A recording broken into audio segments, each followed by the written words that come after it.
yung aking alaga. Dahil naligo na siya. Ayan. Suklay ulit. Brush, then suklay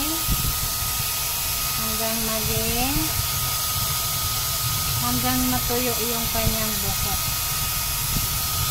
Tapos suklayin natin para maging maganda siya. Ayan guys.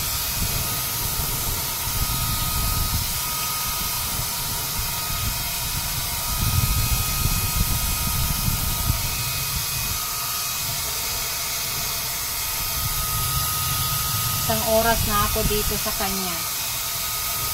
Yan lang yung trabaho ko. Patuyo na kanyang buhok.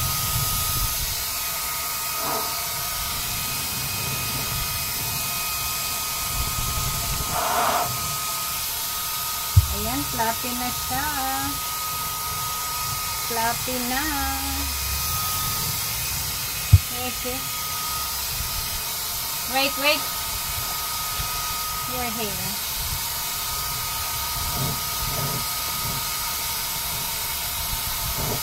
Ayan guys. Suklayin natin para maganda yung kanyang buhok. Naupo talaga.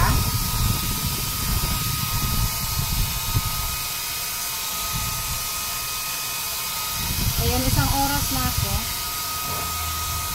Magpapatuyo sa kanya.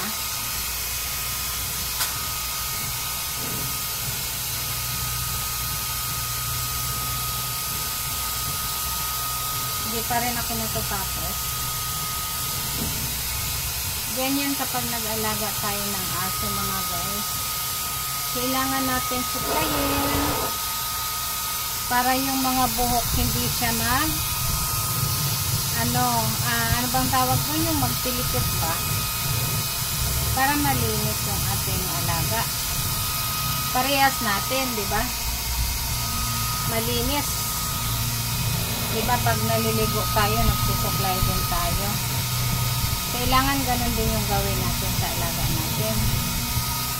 Para maganda tingnan yung kanilang buhok. Hindi siya pilipit. Hindi madidiri yung tao kapag nakita yung alaga nyo. Ayan, dapat ganyan siya. Yung alaga ko, ayan, fluffy na. So, ibig sabihin, okay na yung buhok niya. Wala nang pilipit, wala nang ano. So, ganyan dapat. Fluffy na siya, oh.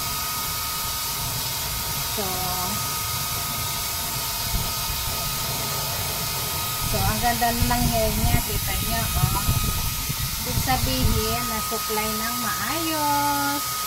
Thank you for watching. Ayan yung alaga ko. Bye!